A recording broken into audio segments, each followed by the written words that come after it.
Olá, eu sou Janaína Alves, fisioterapeuta dermatofuncional e sou docente há mais de 7 anos aí na área de dermatologia.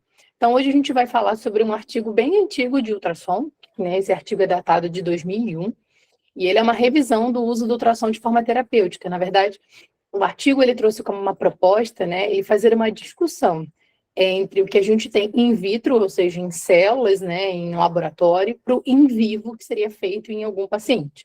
Né, ele vai fazer as análises dos efeitos biofísicos que o ultrassom tem. E aí a primeira coisa que esse artigo traz, né, quando ele traz realmente a parte dos efeitos biofísicos, é fazer um comparativo sobre os modos de emissão dessa onda, né? Como a gente sabe, o ultrassom é um equipamento que emite ondas acústicas, ou melhor, ondas mecânicas, e que através dessas ondas mecânicas, dentro do nosso tecido biológico, vão ter algumas reações químicas. E aí a proposta era entender como é que essas ondas, sendo elas de forma contínua ou pulsada, elas reagiriam. E aí a primeira questão que ele traz de discussão é que toda onda mecânica, quando ela passa por um tecido, a passagem dessa onda vai gerar um calor, independente se essa onda está passando de forma contínua ou pulsada. E aí a principal coisa que ele traz na discussão aqui do artigo é que justamente essa passagem da onda pulsada também tem passagem de calor. A diferença é que quanto mais largo for esse pulso, ou seja, quanto maior o intervalo entre a passagem da onda, mais dissipação desse calor vai existir. Logo, menos calor vai gerar no tecido. Então, não é que não tenha calor acontecendo. Tem, só que a gente considera ele irrisório dentro de um tecido biológico, porque a dissipação dele entre o tecido, de uma forma geral, é tão grande que não gera um aumento de temperatura.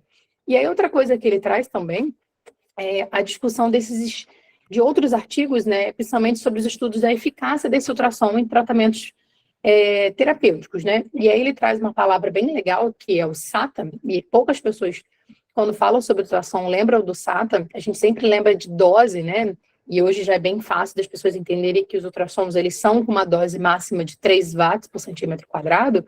O que as pessoas não entendem é que a dose SATA é a dose real entregue dentro daquele tecido. Porque toda onda, quando ela passa, ela vai ter uma absorção, uma reflexão e uma refração. Ou seja, por mais que eu emita uma onda ali, saindo daquele cabeçote com 3 watts por centímetro quadrado, aquele 3 watts por centímetro quadrado não vai chegar na profundidade total daquele tecido com aquela dose. Ele vai ter uma perda desta energia por cada camada que vai sendo aprofundada. E aí, nesse artigo é bem legal, que numa parte dele, se eu não me engano, está aqui mais para baixo, ele mostra que, por exemplo, um ultrassom de 1 MHz, que é bem determinado na literatura, que ele é mais profundo que o de 3, mesmo ele sendo de 1, numa dose de 2,5, né? Se eu não me engano, está até aqui, ó.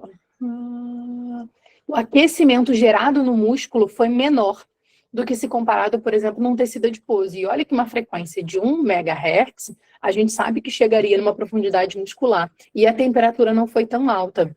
E aí ele também fala que o maior erro de alguns artigos que falam sobre esse aumento de temperatura que o ultrassom faz é quando eles citam, né, a teoria de Van Hoff, né? Que para cada 1 grau de temperatura aumentada, a gente tem 33,3% de metabolismo aumentado. Só que para você aumentar um grau de temperatura de um tecido usando ultrassom, você precisa de uma dose muito alta, e ele fala de dose de 2,5, de 3 watts por centímetro quadrado. E que isso funciona muito bem in vitro, né? Em células, onde você não tem a temperatura corporal tentando gerar uma homeostasia, que é diferente de in vivo, num ser humano. No nosso organismo, qualquer fonte de calor, seja ela superficial ou profunda, a gente vai tender a controlar essa temperatura. Afinal, se a temperatura sobe demais, a gente pode ter desnaturações proteicas e que, de uma forma geral, desnaturar proteínas não é tão benéfico assim se não tiver um objetivo específico. Afinal, nós somos seres formados por muitas proteínas. E baixar a temperatura demais, né, gerar uma hipotermia também não é satisfatória para o organismo, porque baixar demais essa temperatura pode ocasionar, por exemplo, uma falha de mecanismos biológicos, até mesmo de cascatas metabólicas. Então, quando a gente fala sobre essa variação de temperatura, não é tão fácil e não é tão simples chegar numa temperatura-alvo. E aí ele discute justamente isso no artigo, né? E aí ele mostra que ele fez um estudo aqui, né, que foi feito em músculos isquêmicos de ratos, ou seja, um músculo que não tinha uma passagem de sangue tão legal, e aí eles afirmaram que 5 minutos com uma dose de 2,5, né, com um pico espacial ali, que seria mais ou menos o que a gente chama de SATA, chegou a 0,15. Então, só para vocês entenderem, eu seleciono no equipamento 2,5 watts por centímetro quadrado para sair daquele cabeçote, mas eu entrego naquele músculo 0,15 watts por centímetro quadrado. Ou seja, uma energia, olha o quanto de energia eu tenho que determinar que aquela onda saia com aquela força e o quanto vai chegar realmente naquele músculo, por quanto de energia foi perdida ao longo das camadas que foram aprofundadas, né?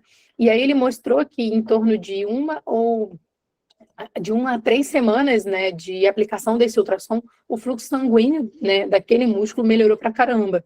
Então, para vocês verem como eu precisei de um tempo ali de 3 semanas aplicando, né, ele falava, né, de uso de dias intercalados, e a dose muito alta para melhorar a vascularização e formar a angiogênese.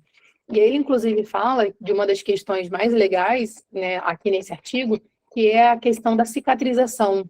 Deixa eu ver se eu acho aqui. Onde que estava? Aqui.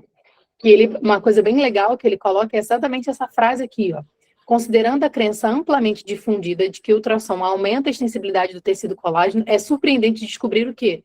Que a insonação, ou seja, os efeitos do ultrassom não afetam a taxa de cicatrização. Então, o que mais se fala, né, por aí é que o ultrassom tem a capacidade de gerar cicatrização tecidual. E, na verdade, não é o ultrassom que gera a cascata de cicatrização. Na verdade, a dose muito alta gera uma lesão tecidual e, como resposta fisiológica, a gente tem o processo de cicatrização. E aí ele fala que a gente precisa de uma dose muito alta, uma intensidade ali em torno de 1,5 de ultrassom contínuo, para que você tenha um aumento de fluxo e, consequentemente, um estímulo fibroblástico, né? E aí a gente vê que mesmo esse aumento de fluxo sanguíneo, ele só vai gerar uma cascata de cicatrização se essa energia for suficiente para gerar um mínimo de lesão. Né? Então, ele mostra nesse artigo, e olha que assim, um artigo bem antigo, hoje a gente já tem outros artigos mostrando isso, que na verdade não é que o ultrassom ele faça ativação direta do fibroblasto para startar uma cicatrização, e sim que a lesão causada por ele vai desencadear o processo cicatricial, e aí, consequentemente, esse aumento de fluxo sanguíneo, ele consegue melhorar a cicatrização, principalmente porque uma das questões primordiais que o ultrassom faz é fazer poração de membrana, né? Ou seja, ele aumenta a permeabilidade da membrana celular, favorecendo troca de proteínas. Então, se eu tenho ali um fibroblasto que está recebendo mais aminoácidos para produzir melhor aquele colágeno, consequentemente, meu processo cicatricial vai ser melhor. Mas não é que ele starte esse processo cicatricial. E aí, o legal desse artigo é que ele conclui o quê? Que, na verdade, os efeitos biofísicos do ultrassom estão relacionados à frequência, né, que é inversamente proporcional à profundidade a qual ela atinge num tecido biológico, né? Então, aquela ideia de que o ultrassom de 1 MHz sempre vai atingir o tecido bem profundo com a dose máxima, não acontece. Então, ele deixa claro isso, que se eu quero chegar com uma dose maior naquela profundidade no tecido, eu preciso aumentar a dose entregue, porque a SATA que vai chegar lá não vai ser a que você determinou no cabeçote, né? E também fala que se eu tenho uma camada adiposa muito grande, eu vou gerar uma impedância dessa onda tão grande que pode nem chegar um calor suficiente no tecido muscular. Então, por exemplo, ele discute, inclusive, que mesmo você utilizando ultrassom de 1 MHz, com dose de 3 watts por centímetro quadrado, você pode, se utilizar um tempo muito pequeno, você pode não entregar esse calor suficiente nesse tecido muscular e não melhorar a dor do seu paciente. Então, o legal desse artigo é trazer um comparativo de que in vitro funciona de uma forma, mas em vivo, muitas das vezes, não vai acontecer, porque in vitro a gente não tem cascatas químicas, né, de homeostasia corporal acontecendo, que em vivo tem. Então, a conclusão mais legal que a gente tem desse artigo é entender que o ultrassom, ele respeita essa questão de frequência, que obviamente o de 3 vai ser mais superficial do que o de 1, e que sim, a dose que a gente dá no cabeçote, ela é variável de acordo com a SATA entregue, então não fiquem fixos apenas na dose que emana do cabeçote, porque se você põe, então, por exemplo, no modo pulsado, menos ainda vai ser entregue aquela dose que você selecionou, porque ela vai ter uma dissipação desta energia, e principalmente entender o que é SATA, entender a SATA que vai ser entregue naquele tecido. Já existem algumas tabelas, principalmente das organizações federais de ultrassom, que fazem esses comparativos da dose entregue dentro do tecido de acordo com o que você selecionou lá no seu aparelho, tá? Então, é claro que isso é variável de acordo com a prega cutânea de cada paciente, né, a camada de tecido epitelial que tem ali na capa córnea, que também gera uma refração, mas numa média geral a gente consegue ter uma noção de quanto de energia. E ele não traz nenhuma padronização de parâmetros de aplicabilidade terapêutica. Ele vem justamente para discutir sobre os efeitos físicos. E aí outra questão que ele também fala no artigo, e ele fala bem lá no início, que é sobre a cavitação, né? E aí ele mostra que a cavitação, ela acontece in vitro muito facilmente, mas em vivo, em seres humanos, é muito mais difícil. E aí ele entra nessa discussão, está bem lá no início do artigo, nessa discussão de que essa reação de cavitação em tecidos biológicos, ela acontece facilmente, em modo contínuo, em doses mais altas. Porque para você gerar realmente essa produção de gases em tecidos fluidificados, ou seja, em tecidos mais líquidos, eu preciso de uma agitação muito maior. Então, numa onda pulsada, eu não consigo isso tão facilmente, não quer dizer que não tenha, mas é mais difícil. E numa onda contínua, isso fica mais fácil. E se você põe uma energia nesta onda, melhor ainda. É só pensar, eu fazer isso aqui, ó, leve, eu gero uma agitação muito pequena. Se eu faço isso aqui, eu gero uma agitação muito maior, gerando melhor cavitação.